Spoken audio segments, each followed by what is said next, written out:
barrier to entry is, with all due respect, like relatively low, and the productivity elements of it are really tangible. The tools are available to everyone. The key differentiator at the end of the day will still be the human piece. What is the unique characteristic that your perspective can bring? Much of what you said wasn't necessarily about technology challenges, but they were more change management, people challenges, it sounds like. So building that culture, overcoming inertia, risk aversion, aligning incentives, that kind of thing. I can't emphasize enough the importance of direct leadership engagement. To me, it's the most fun part of AI right now is, the ability to enhance your understanding of different topics or different areas is just unlimited right now. That is a joyful element of this. There's a lot of hard dynamics, but that ability to consistently learn and grow, we absolutely need that and look for that. This is Leveraging Latitude, cultivating a full life in the law.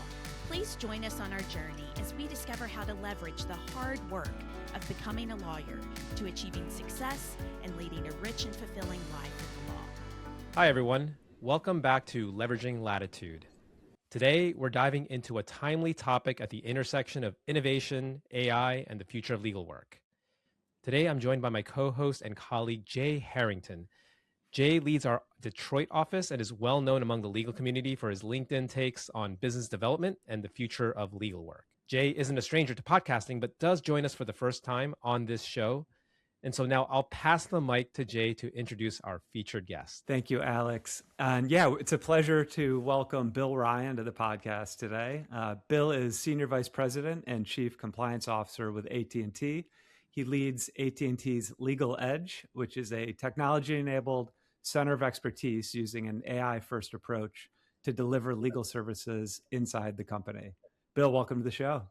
Thank you, Jay. Thank you, Alex. Great to be here. It's great to have you here as well. And I know we're going to be talking a lot about AI today, everyone's favorite topic on LinkedIn these days. I thought we could just start off, because I know I talk to a lot of lawyers, and especially those who are maybe a little further along in their careers. We all know there's a bit of hesitancy among many. I don't know about this whole AI thing, or I'm too late in my career to learn how to use these tools. I thought, Bill, maybe you could tell me, or tell us a little bit about your dad, because I know he has become a recent, someone who's recently adopted AI as part of his legal practice. So tell us about your dad and his AI use. Yeah, thanks, Jay. My dad's a attorney in Boston and has been. He's in his early 80s, has been practicing for a long time. And we were together over Thanksgiving 2025, and we started talking about a project he was working on. He had to draft a letter. And I exposed him to some of the AI tools, fairly basic stuff to do some research and do some drafting. And it's just, I would not call him technologically savvy. If you've seen him type or try to draft a text message, which has like perfect punctuation and perfect context and perfect syntax. But, it really is, to me, insightful or it's been educational to see that he saw the benefit and the output even then at that point in his career. And, we've talked about it, Jay. He's using it now at this point in his career to drive efficiency in research and drafting. It's fairly cabined off in how he uses it. And he is absolutely disclosing the use of the AI. When he sends me an email, he'll tell me what portions were created by AI. So he's very ethical about its use. But I think it's the example that the barrier to entry is, with all due respect, like relatively low, and the productivity elements of it are really tangible. So he's using mostly Google tools set right now, but you see it. Like, you see efficiency. His questions going to get more. He gets to the more complex questions more quickly, and I just use as an example that. It really is just the focus and the intentionality of digging into the tools. And I think at that point, you open up the door to drive some efficiency. I should have mentioned about my dad. The big efficiency was, it was not as if he was going to use AI or use online research. He'd go to the law library and do research for some of the things he's now using AI to drive insight. So it's a pretty massive shift. Well, I think we can piggyback off that and talk a bit more about a much more kind of sophisticated enterprise-wide effort to drive efficiency and productivity with AI, which is LegalEdge. So I first became aware of what you're leading there through your LinkedIn post, where it was kind of just rolling LegalEdge out, looking to hire some people to join your effort. So maybe we could just set the foundation, talk a little bit about what LegalEdge is, what led to the development of this department and initiative within the company, and start there, which I think will set us up for where we're going next. LegalEdge, AT&T LegalEdge is the manifestation of a multi-year journey of recognizing, and our general counsel really putting a lot of effort and intentionality behind recognizing the disruptive nature of artificial intelligence. And I know that's a very common statement, and we all see it. But I think the depth and intensity of the transformation was something we started feeling probably about 18 months ago, maybe even 2 years ago. And we took initially a holistic approach in terms of expanding or making AI and some of the tooling available to a broad set of our department. We talked to our partner law firms and asked them to think about ways to utilize it. And I think the shift or the speed of adoption was okay, but I don't think we saw the gains. What we believe were possible were really these exponential these exponential gains that, if appropriately harvested and focused, we should be delivering.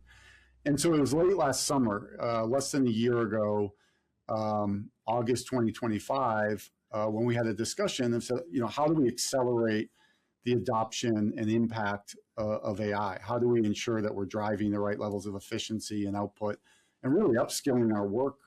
And we just thought that we needed to have a contained, focused entity to move the needle in a way that would be most impactful. AI adoption is like a lot of other transformation initiatives. You need to have good process, you have to have good culture, and you have to have the right incentives. So, I think about good transformative initiatives. They tend to have good existing process, good culture, and the right incentives. And the broader you go, the more disparate incentives are, the more different types of cultures. It's harder to drive foundational transformation. And you see some of these really sophisticated companies, like it's really insightful to see how AT&T manages transformation and has been managing for so long. Is smaller teams can sometimes be a great catalyst, especially when they're taking on a really new technology or a new initiative or focus on a product set. So we thought containing the right process, the right culture, the right incentives in this entity effectively, what we call internally our in-house law firm, was the right way to approach it. And we would use that AT&T LegalEdge, our in-house law firm, as a catalyst for broader adoption and disruption within the department, and hopefully with our partner law firms, just showing a different model to see, let's go test these things. Let's have the right incentives, completely AI native, right? I mean, we don't have some of the pressures that other folks have in terms of maintaining existing approaches. We could be 100% disruptive, and we could test and iterate and learn. So that was really the genesis, is we needed to speed up. We needed to make sure that the impact was as profound as we thought it could be. And we felt that a self-contained unit would be best to do it.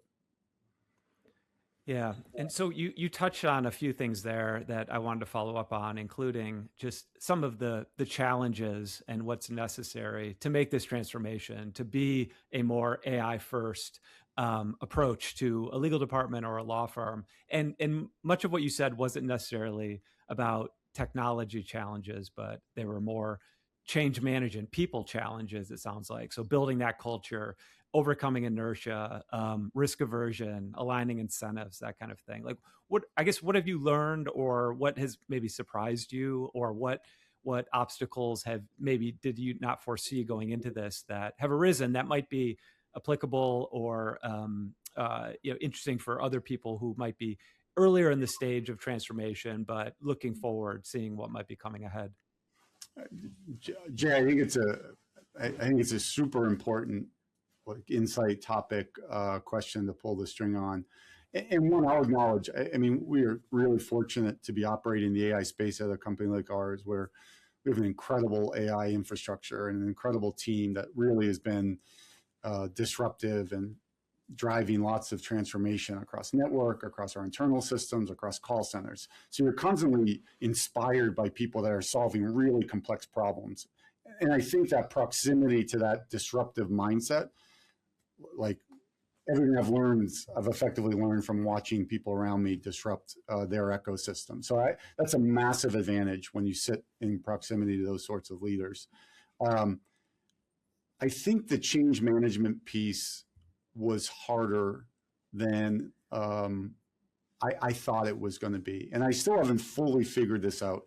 There's inherent resistance, even from people you would have expected to be those who would embrace that shift.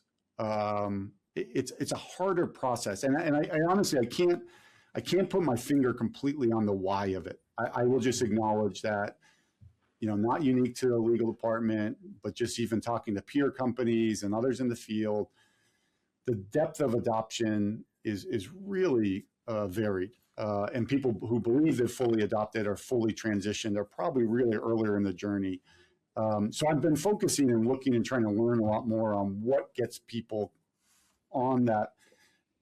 Someone described it to me at once as there's various stages of AI adoption, right? That there's general awareness, and then there's personal productivity enhancement. So I'm just more efficient. And then there's process disruption. And then the last stage is really kind of white blank paper, recreating your entire model. And I think a lot of us are, well in the awareness stage, probably somewhere deep in the personal productivity stage. But the question then becomes, how do you get to the true process disruption stage? Is there something in your day-to-day output that you are never doing the same way because of the introduction of AI? Now, some of us are probably using AI opportunistically, like, I should use AI to do this task. And then some of us will run Monday morning prompts or daily prompts to help us get ready for our calendars. But in terms of just generating legal work output, how much of us are truly kind of fundamentally disrupting the processes that exist previously? That is a harder equation. Like that is generally harder, let alone reaching to the fourth stage, which is throw away everything I've ever known, knowing the tool set that now is available to me. How should work be created and done? And that's aspirational. And I think we're definitely trying to spend some time in that fourth kind of bucket.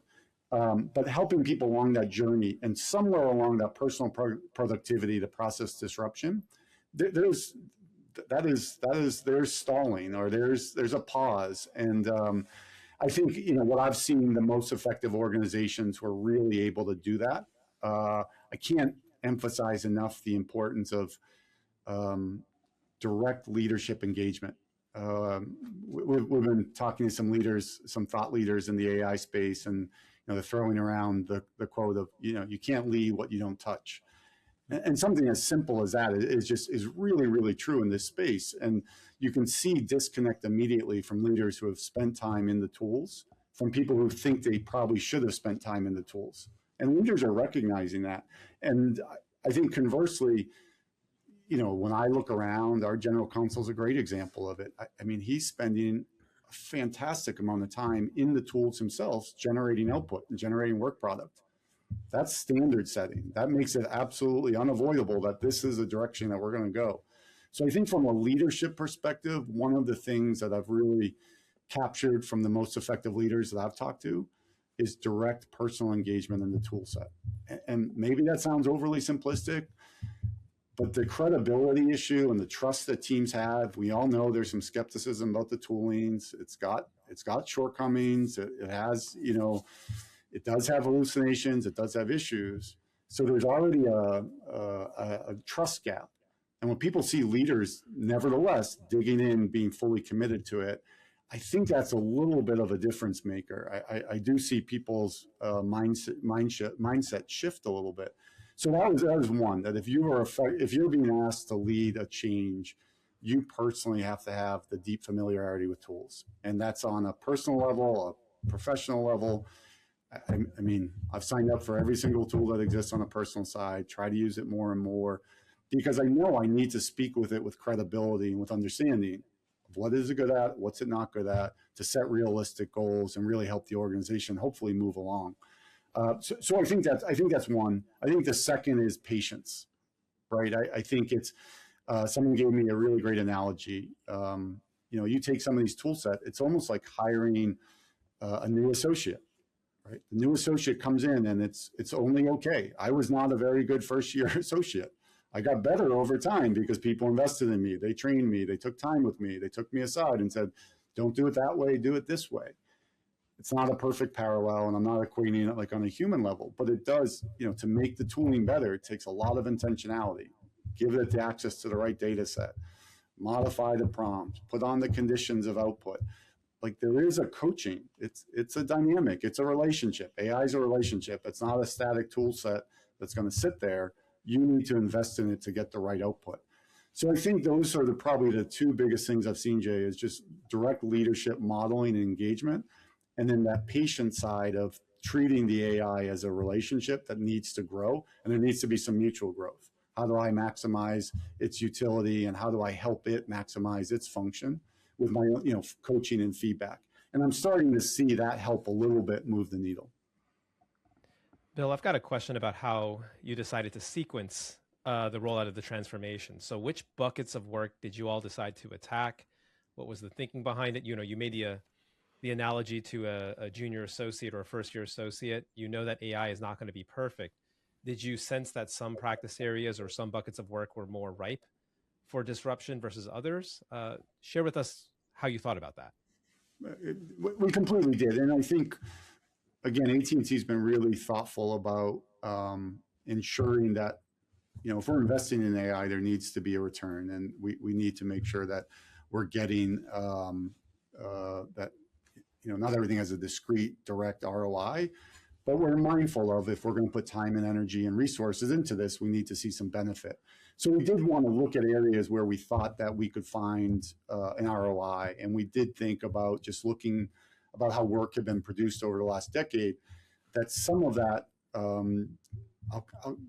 it's a little bit of a generalization, Alex, but I think generally that junior associate level work, initial drafts of memos, doc review, initial drafts of memos, research projects, depot binders, initial investigation drafts. There are a lot of hours spent both internally and externally with our partners that, as we had exposed the department and ourselves to tooling over the last year and a half, 2 years, we knew that kind of data aggregation, data analytics, document scanning, document summaries, research were going to be the ones that likely were most prime for disruption. And we also knew that, there was a cost opportunity there. Coupled with our internal, we have a lot of experience. We have a lot of fantastic lawyers at AT&T that put the tools in the hands of great lawyers to go do work that we think is going to be done more efficiently with AI. Then you kind of intersect, okay, this is a new experience for all of us. We want to be mindful of the risk dynamic, right? We don't want to put the final draft of the most important legal memo we draft this year through a tool and say, here's the final product. This was the iteration stage. And so we really felt like this was the right risk-adjusted, iterative approach where we also have some efficiency and ROI returns. And so that was it. I mean, we did a lot of data and made sure there was enough work for us to warrant the creation of LegalEdge, and there was and there has been. And I'll tell you, it's not perfectly finalized math, I would say, but the data set would tell you that we are driving incredible efficiency against work that was done a different way, for the last several decades. So saw that data set. We think putting the edge on top of it is driving the right efficiencies, and we're kind of excited to expand the aperture for edge as we go forward. Bill, I was speaking on a ACC Michigan panel a few weeks back, and I'd say, maybe 40% of the conversation was focused on the issue of ROI on AI use for legal departments.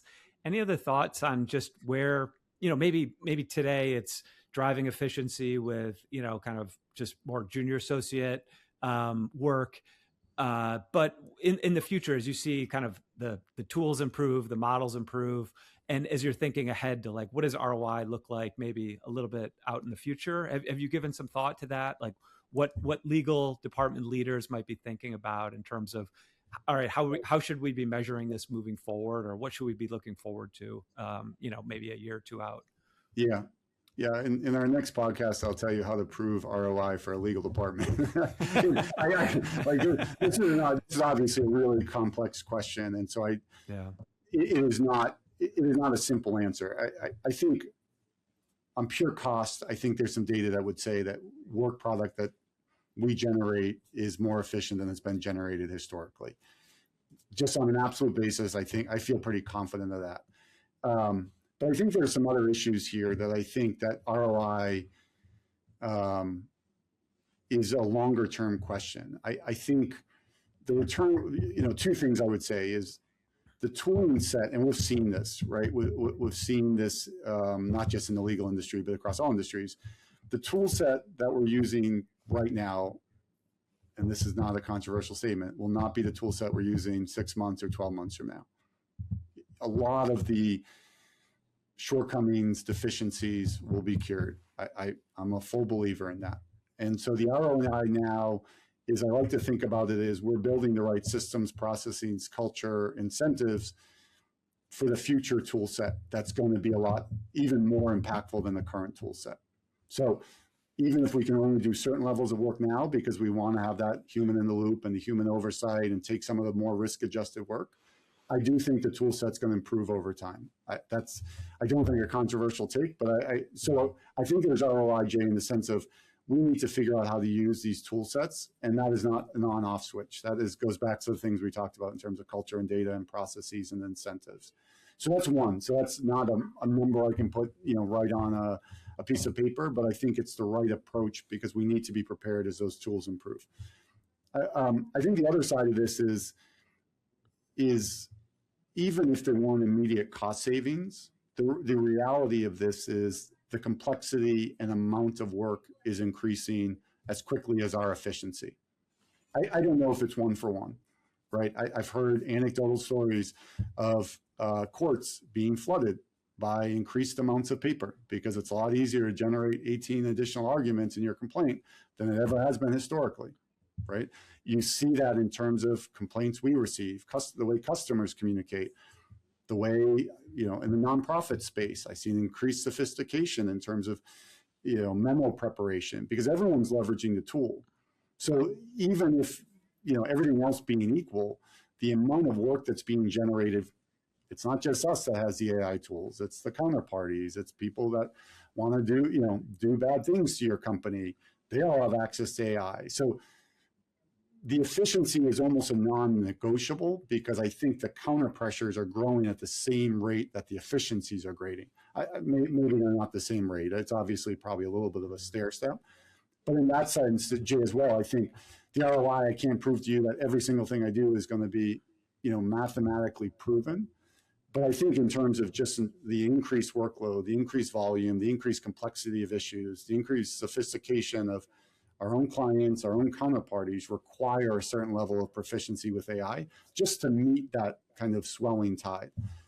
So those are two ways I view ROI. I got it. Those are a little bit more qualitative than quantitative, but we hold ourselves to a very hardline quantitative standard as well. The math is always, a little bit imperfect, but I'm really confident that we're delivering legal work product more efficiently than we ever have when we use LegalEdge in the way we're using it. I got to imagine as you're seeing how all this transformation and AI and technology plays out, evaluating AI, you're probably noticing that there are some types of work that are best held on to by humans, by people. I'm curious if you've developed any sort of view on where humans fit into all this work in the future, right? You've mentioned increase in maybe demand for the work, maybe more efficiencies. But where do the humans fit in? Yeah. I mean, decision-making in relationships, right? I mean, at the end of the day, the decision, we can't delegate the decisions, right? There is, decision-making has to come down ultimately to the human. And then relationships still really matter. This happened this morning, Alex. There was a back and forth on a nonprofit issue with somebody whom I help on the nonprofit side. And I could tell the nonprofit side was generating super smart, sophisticated questions and points of view using AI, right? I think most of us can pick up some of the markings of it. And then to be honest, like I was using AI to help formulate my response and then kind of adding in my own color. And there was some point where I was like, this is driving enhanced inefficiency because we're both using it as opposed to just having a human call the call and just saying, what's the net, the zero sum that we need to reach. We were both using the tooling to replicate a more complex approach than we probably missed. So I do still think that there needs to be the right level of relationship and decision-making of what are we trying to achieve and what's the tool going to help us achieve. But if you use the tooling just to generate more information, more data, more optionality, more thoughts, like it's incredible at that. But that really wasn't driving efficiency in that case. This was just driving us a sense of like, look how much information I have on this side and look how much I have on this side. And we weren't getting any closer to a decision. So I still think you have to come into strategic alignment. And then obviously, I mean, the relationship side of whether it's transformation, whether it's just the professional law generally, to me is still an absolute key element to have the trust of people that you're advising. Regardless of your output, they're still going to want your opinion and your perspective on things. So to me, it's still omnipresent. Like I'm not worried about the human element being marginalized at all. I think the tools are available to everyone. The key differentiator at the end of the day will still be the human piece of kind of what is the unique characteristic that your perspective can bring. Because at some point there's going to be a zero-sum game with everyone having access to the same tooling, right? So I think we're going to see, I'm in the camp that the human piece will always, it still is and will continue to be, absolutely essential. So we'll see, but that's where my perspective is right now. Bill, I think that's a good segue into talking a little bit about something that you've obviously had some exposure to now in building your AI first department, which is kind of maybe qualities and capabilities and characteristics of people that you might be looking to hire into your department. Like, how has that changed when AI is a tool that can enhance people's work? Has it changed kind of the nature of who you're looking for? Have you noticed there's certain qualities in certain individuals who are thriving in these roles where AI is maybe a greater aspect of that role than maybe what you would have looked for in a lawyer in a pre-AI era? I'm just curious as to like how you're evaluating talent and what you're seeing from your team and maybe your outside firms you're working with. Yeah, I think it's a question we talk a lot about, Jay, and in hiring. I mean, to bottom line it, I think we're still learning, right? I tend to believe it's a massive advantage if you just have a voracious appetite to learn. The world is moving, right? We all talk about the speed at which things are shifting and changing right now. And can you keep up with that shift and that pacing? And as a former teacher, the commitment to learn to me is, an incredibly distinguishing characteristic. If I want to continue to learn, your ability to be successful seems to be just come out at much greater odds. So there has to be a willingness of, I'm willing to try and be uncomfortable and learn and ask for help and get better and talk to people around me and say, how did you solve this? And talk to other companies, other firms, and just continue the dialogue of how do I get better? How do I get better? And I say this all the time. To me, it's the most fun part of AI right now is, I mean, the ability to enhance your understanding of different topics or different areas is just unlimited right now, right? I mean, maybe it's a bad analogy, but I used to watch, when I fly for work, I used to watch a movie, and now I'll chat. Like I will chat with one of my AI tools about a topic. My son is a electronic dance music DJ. there are a lot of things I know a lot about. Electronic dance music is not one of the things I know about, but we want to relate, and you can get into a conversation with the, this is on the personal side, but with Claude or with chat, and you just fills in the gaps of your learning, and that's fun. Like, right, that is a like a joyful element of this. There's a lot of hard dynamics, but that ability to consistently learn and grow, we absolutely need that and look for that. So that is one. And then I think the other side is it's a certain amount of it's a certain amount of, I guess I'll call it judgment. And it's obviously a phrase or a characteristic we talk about. But the importance of judgment and the ability to stay calm and analyze as the data sets and the opportunities and the ideas are rising nearly unlimited, right? If I say, how should I approach strategically this contract negotiation? I used to probably look at a precedent or think about my own 25 years of experience. Now you get 150 ideas. How do I pick that? Like, how do I choose? Like, what is my decision making, and how do I make that decision? Like, I can go back and forth and come to a machine created suggestion, but ultimately I need to look at that data set, have the thought process and the ability to exercise appropriate judgment, like the willingness to exercise that judgment, and the ability to look at that data set, prioritize which of it I'm going to analyze to make the decision. So I think judgment, voracious appetite for learning, and then the last is something I've mentioned about. I don't think there's been a more important time to be effective at building relationships on a personal level, right? A lot of this tool sets, we see the skepticism around this. We know every organization that's ever tried to go through a transformation, it's hard. You need trust, you need credibility, the ability to build relationships, and being strong on the emotional intelligence side, that you know how to build trust with those around you, have constructive, mutually beneficial relationships is a key element. So I think for appetite for learning, judgment, ability to build, good relationships. You can see legal acumen is not like busting through the top. I don't want to be dismissive of that. I think, we've been fortunate. We've gotten lots and lots of applications for LegalEdge, and we have incredible candidates. But I think those are the characteristics that I believe are going to be most significant to help distinguish people with great legal credentials as we continue to navigate what is an ever-evolving landscape. Bill, I think we could go on and on here, but we're running out of time. And as we wrap up, I thought I'd ask you, our listeners are probably curious about this as well. Over the next 6 to 12 months, what are you going to be most interested in paying attention to and watching out for with regard to AI and the legal profession?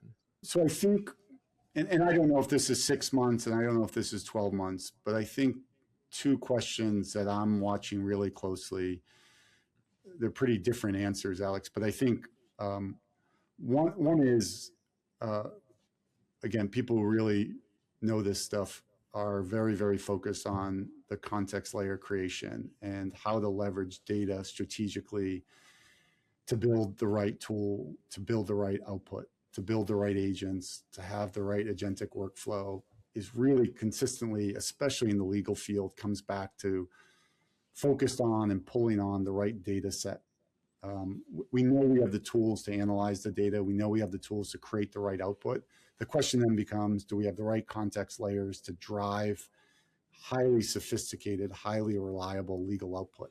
And I think it's a challenge a lot of different industries are facing right now, which is how do you create that right context layer? And I think how in-house legal departments in particular approach that question is going to be fundamental to the long-term functionality of some of this tooling. If we can appropriately harness the data sets that we have internally, I think the long-term tooling becomes really, really powerful. I think it's a challenging dynamic of what's included in a data set, what's included in a context layer, and what's not is a challenging question. So I think that's one, is how are these tools supplemented or complemented by the right context and data sets? And then I think there's been a lot of public discussion about this, but I think we're all watching a little bit to see how the law firms continue to think about AI and continue to shift in AI. There's more disruption in the legal industry than I've seen in my career and in any time in recent memory, for sure. I think there are some entities and some law departments and some firms who are absolutely full speed, completely disruptive. I think there are others who are in a little bit of wait and see mode. I tend to be in the camp of, we're not stopping this transformation. This is fundamentally shifting how we're doing work. At some point, we're going to get, in those 4 different categories of process disruption to a light, redesign the blueprint of how legal work is created. At some point, we're going to be in that space, and I don't think it's that far away. And I think the law firms have a real question in terms of, we will always partner with great law firms, and we are so appreciative of their relationship and their dynamic with us. But the reality is the deployment of AI is largely, at best, inconsistent. There's some that are really focused and trying really, really hard. But I think they will be leaders in this space. And so how they approach full AI adoption, how it changes their business model, if it changes their business model, how does it change their training models? So many of us benefited from a model of learning the practice of law as part of a law firm. So I think how the law firms, who are so obviously so significant to the legal industry, take on a more focused approach to AI will be the other key issue I'm looking at. Very interesting. Well, Bill, thank you for taking the time to speak with us today. This was a really insightful and interesting conversation.